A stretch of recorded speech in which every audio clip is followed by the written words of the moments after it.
Hello and welcome to part 1 of the Grant County Point-in-Time Count volunteer training. My name is Stephanie Bonwell and I will be conducting this training with you. This is a two-part training. In part 1, we will discuss what a point-in-time count is and why we do it.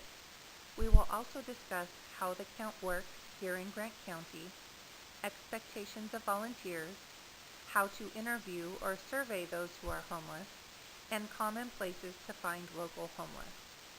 In part 2, we will be discussing specific information about the current year's survey, where to start the day of the count, and other specific information as it relates to the current year. So, what is a point-in-time homeless count? It is a survey of local homeless on any given night. The federal government requires every state across the country to complete an official count on the fourth Thursday in January. Although it is not an ideal time of the year, we are required to do so. Other larger areas of the state have the resources to complete more than one count a year, and often do so in the summer, as well as the required winter count. We only complete the winter count here in Grant County. The point-in-time count is supposed to give us a snapshot of the homeless population on any given night. Not only are we able to gather demographic information about each individual and family, we are also able to gather what types of living situations people are in.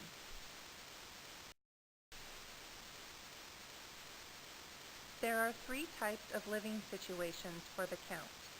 The first one is unsheltered homeless, sometimes called literally homeless. This consists of people sleeping outdoors, in a vehicle, an abandoned building, or any other place not meant for human habitation. The second type is sheltered homeless.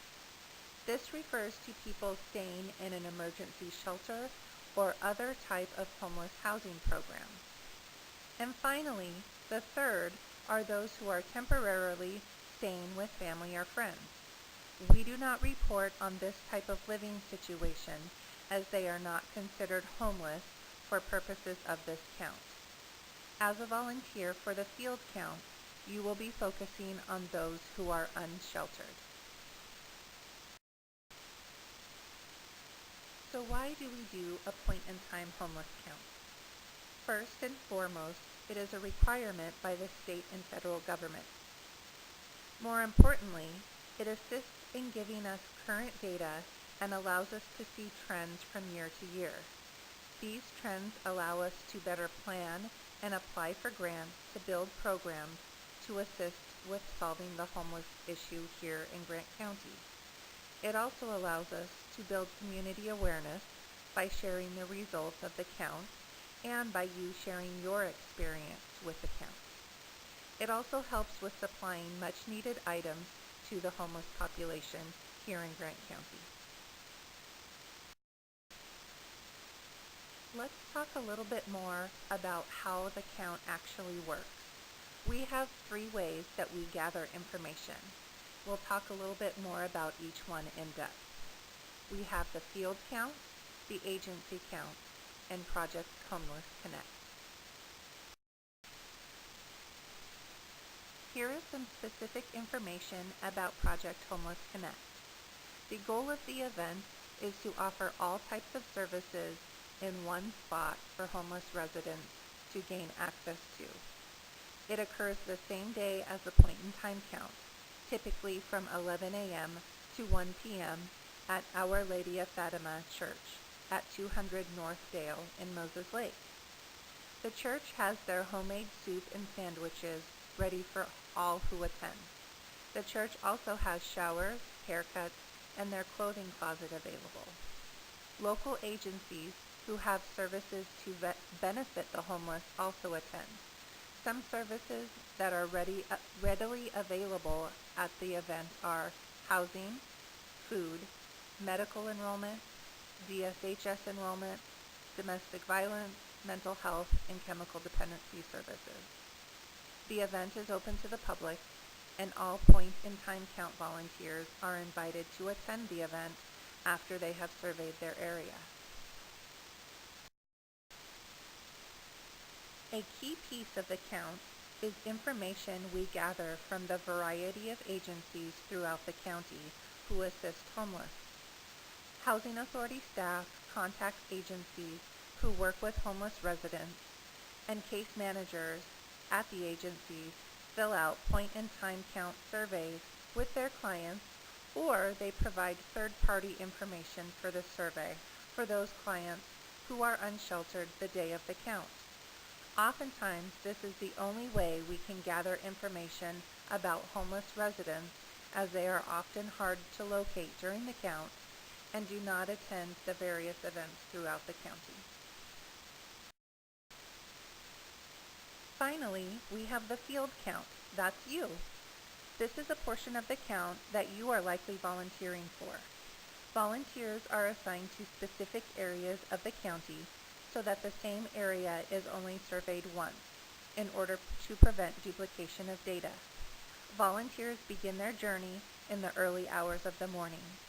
They are armed with lots of winter supplies to hand out to those in need. Let's get specific about the field count and what is expected of you. First and foremost, it's very important to plan ahead. This will be discussed more in a bit, but basically, it's very important to have a plan of action for the day.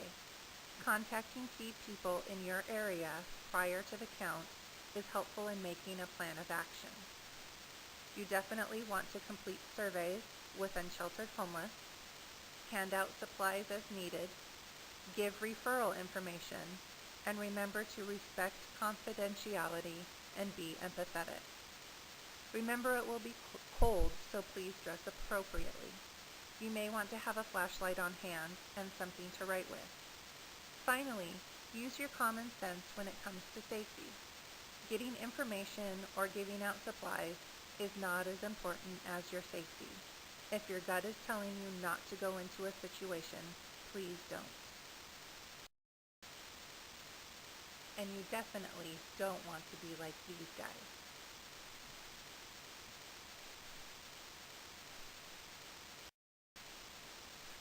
Let's talk a little bit more about pre-planning. Planning ahead will help you be more efficient and is considered a best practice. Please discuss with your team who will be driving. Someone needs a vehicle big enough to hold your team and all of the supplies. Make sure your trunk is cleaned out. Where do you plan to meet and at what time? If you are unfamiliar with the area, you may want to travel to the area before the count to see if there are good places to begin your search. You can also contact key agencies or people to ask where to look. Contacting key people in advance is considered a best practice. Volunteers have been doing this for the past 3 years, and it has increased the amount of homeless they are able to locate. You will be emailed a list of possible key contacts for your assigned area. Please consider contacting them and others you have identified a few days before the count to help you with your planning for the day. Here you will see a list of possible key contacts. They include local law enforcement, food banks, school district staff, clinics or hospital social workers, churches, and other helping organizations.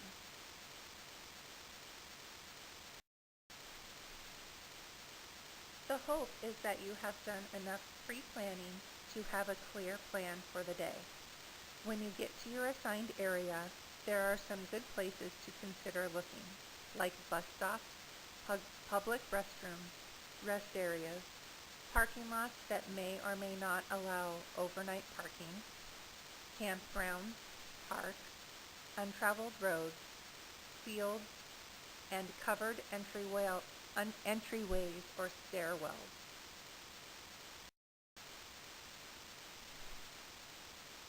One of the important parts of planning is to know who to talk to once you get to the area you are assigned to. Some of the key people you want to contact before or during the count are other homeless people. When you find one person, they can often lead you to another, and so on.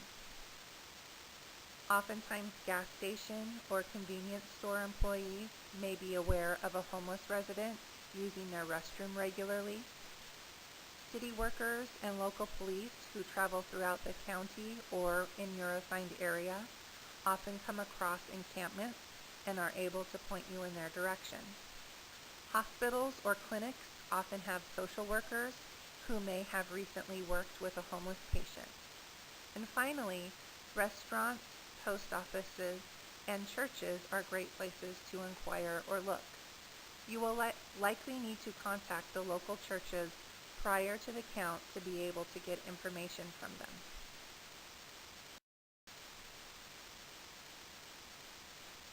A question I often get is, well, I found somebody, what do I do now?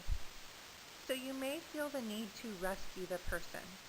Please remember that your job during the count is to complete surveys and offer resources. There is no drop-in shelter located in Grant County, and all homeless staff with the Housing Authority will be involved with the count. The best thing to do is refer them to the Housing Authority or get their contact information on the back of the survey so that the Housing Authority can make contact with them. You can also refer them to the Warming Center in Moses Lake, which opens at 8 p.m. and is located at 410 West 3rd Avenue.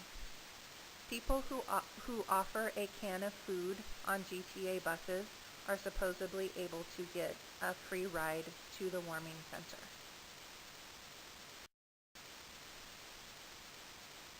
Please remember your safety when approaching someone. Offer the same respect you would give a stranger when entering their actual home for the first time. You want to introduce yourself. Remember to wear your point and time count badge that came in the packet that you got from the Housing Authority the morning of the count. Explain why you are there, that you are gathering data about people's living situations. You want to ask them where they slept last night. Remember, you only need to complete the survey with those who are unsheltered or staying in a place not meant for habitation, like their car, a tent, or outdoors. If the person is considered to be unsheltered, ask if they are willing to complete a survey about their housing situation.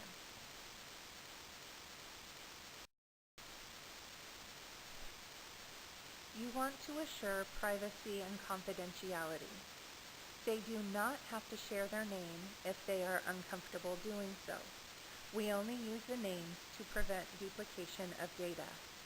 It is also important to ask if they have completed the survey already. They may have done so with their case manager or another service agency in the area. If they do not want to give out any information and are obviously homeless, you can fill out the survey after you speak with the person. You can estimate their age, guess their gender, and race. You can also list if they have a physical disability that is visible to you. If the person is willing, you want to complete the survey with them. Provide any items that they may need and any referral information that they want. A person does not have to participate in the survey to receive any supplies. Please give them out as needed. You will want to familiarize yourself with the emergency services brochure that comes in your packet. It lists all contact information for those who offer a variety of services that the individual may need. And finally, remember to thank them. It's perfectly okay and normal to feel uncomfortable during this process, especially if this is your first time volunteering. You are being asked to do something that you probably don't normally do, so it's normal to feel uncomfortable.